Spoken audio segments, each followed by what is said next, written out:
কোন দেশে থাকছি আমরা, বুঝতে পারছেন? নিজের দেশে থাকছি, নিজের মাতৃভূমিতে থেকে পানি খাওয়ার জন্য বা পানি খেতে দেওয়ার জন্য মৃত্যুবরণ করতে হচ্ছে।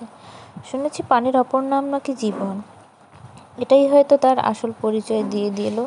মুগ্ধ ভাইয়া যখন মানুষকে পানি খাচ্ছিল বারবার ডেকে ডেকে, তখন পাকিস্তানি সেনাদের মতো এবারেরও শত্রুরা হামলা করে তার জীবনটা তার কাছ থেকে কেড়ে নিল শুধুমাত্র এই পানি খাওয়ানোর জন্যই।